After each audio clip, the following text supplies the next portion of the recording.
Hello दोस्तों, आप सभी का स्वागत है आपके अपने YouTube channel Rathore maths Muzaffarpur में। दोस्तों, मैं हूं प्रेम कुमार राठौर और मैं आज पढ़ाने वाला हूं आप लोग को बेहतरीन जीएस मध्यकालीन भारत। मध्यकालीन भारत का मेरा जो टॉपिक शुरू होगा वह मोहम्मद बिन कासिम से शुरू होगा, जिसका समय काल भारत में आने का 712 ईस्वी था। तो इसका first topic notes by notes GS type पर है। आप लोग इससे जीके बना सकते हैं और ये जो पिछले जो भी एग्ज़ाम हुए हैं बीपीएससी लेवल तक का, उसमें इससे क्वेश्चन आए हुए हैं। आप लोग इसको इंपॉर्टेंट समझकर याद कर लीजिए। भारत पर सबसे पहले 712 ईस्वी में मोहम्मद बिन कासिम के द्वारा सिंध पर आक्रमण किया गया। उस समय सिंध का शासक राजा दाहिर था। राजा दाहिर का नाम याद रखिएगा, हमेशा पूछता है। राजा दाहिर एक हिंदू शासक माना जाता है, जिसको हराकर मोहम्मद बिन कासिम के द्वारा दाहिर से धन प्राप्त किया गया था। मोहम्मद बिन कासिम के द्वारा सबसे पहले जजिया कर लागू किया गया था। याद रखना है, जजिया कर किसने लागू किया? मोहम्मद बिन कासिम। जो एक जो एक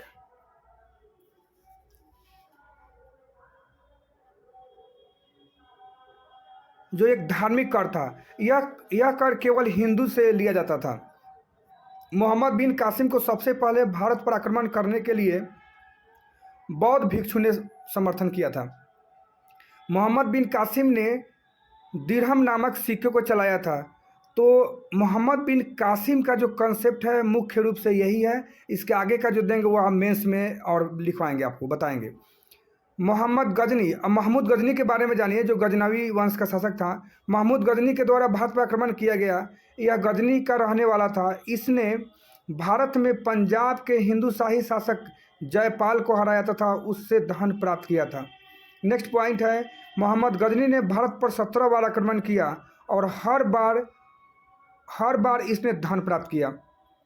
महमूद गजनी का सबसे महत्वपूर्ण आक्रमण सोमनाथ मंदिर पर 1025 ईस्वी में किया गया था, जिसमें सोमनाथ मंदिर से उसे काफ़ी मात्रा में धन प्राप्त हुआ था। महमूद गजनी के द्वारा अंतिम आक्रमण जाटों के विरुद्ध 1027 ईस्वी में किया गया था, क्योंकि जाटों ने सोमनाथ मंदिर से धन ले जाते समय कुछ धन लूट लिया था। महमूद गजनवी की मृत्यु 1030 ईस्वी में हुई थी। इसने यामी नौदौला की उपाधि धारण किया था। मोहम्मद गजनवी ने अपने जीते गए क्षेत्रों पर एक सेना रखा था। इस सेना का प्रमुख तिलक था। महमूद गजनवी ने अपने दरबार में कुछ इतिहासकारों को भी नियुक्त किया, जिसमें अलबरूनी, उतबी, फारूकी, फिरदौसी इत्यादि थे। ये लोग विद्वान थे, उस समय के विद्वान थे जो इसके दरबार में रहते थे। अब नेक्स्ट पॉइंट आपका आ रहा है मोहम्मद गोरी, जो काफ़ी इम्पोर्टेंट आपको ये टॉपिक है। मोहम्मद गोरी और गोर वंश का शासक था, जो वर्तमान में इराक और ईरान के क्षेत्र में मोहम्मद गोरी महमूद गजनवी की मृत्यु के बाद भारत में धन लूटने के इरादे से आया था।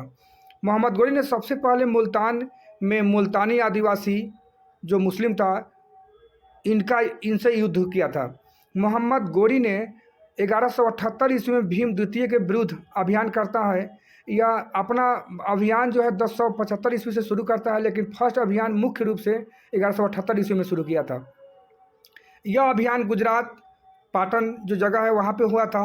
मोहम्मद गोरी यह युद्ध हार जाता है। भीम द्वितीय की माँ नंदा देवी इस युद्ध का नेतृत्व करती है। मोहम्मद गोरी का दूसरा अभियान चौहान वंश के पृथ्वीराज चौहान के विरुद्ध होता है। इनके अंतर्गत राजस्थान का क्षेत्र था। पृथ्वीराज चौहान ने प्रथम लड़ाई मोहम्मद गोरी के साथ 1191 ईस्वी में किया था। इस युद्ध में मोहम्मद गोरी को बुरी तरह से हरा दिया था। इस युद्ध को तराइन का प्रथम युद्ध भी कहा जाता है। मोहम्मद गोरी का तराइन का द्वितीय युद्ध पृथ्वीराज चौहान के विरुद्ध 1192 ईस्वी में हुआ था। इस युद्ध में मोहम्मद गोरी की जीत हुई थी। इस युद्ध में पृथ्वीराज चौहान की बंदी बना लिया गया था। इसके बारे में चंद्रबरदाई द्वारा पृथ्वीराज रासों में भी इसका वर्णन किया गया है। पृथ्वीराज चौहान के हारने का मुख्य कारण था चंदावर के मोहम्मद गोरी से जाकर मिल जाना। चंदावर मोहम्मद गोरी का प्रधानमंत्री था। मोहम्मद गोरी का युद्ध जयचंद के विरुद्ध 1194 ईस्वी में हुआ था।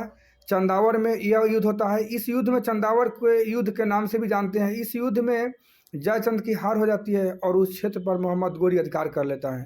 मोहम्मद गोरी का अंतिम युद्ध 1206 ईस्वी में खोखरों के विरुद्ध होता है। इस युद्ध में खोखरों द्वारा मोहम्मद गोरी को हत्या कर दी जाती है। खोखर एक जंगली डाकू था। जब यह धन लूट के भारत से जा रहा था तो उसे रास्ते में यह जाति मिला और उसको मार दिया था। मोहम्मद गौरी के सिक्के पर हिंदू देवी देवताओं के चित्र देवनागरी लिपि में अंकित होते हुआ मिला है।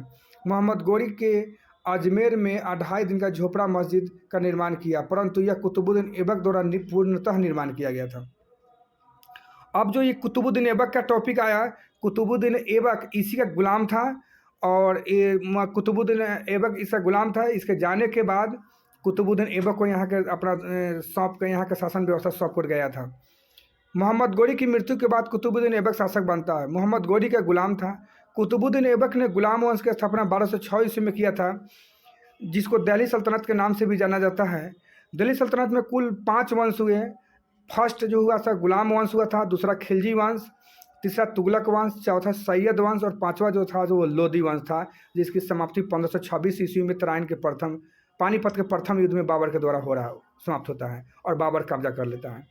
कुतुबुद्दीन ऐबक ने सुल्तान की उपाधि नहीं किया, बल्कि सिपा सलार की उपाधि धारण किया था। इसने लाख बख्श की उपाधि धारण किया, क्योंकि यह प्रत्येक दिन लोगों को दान देता था।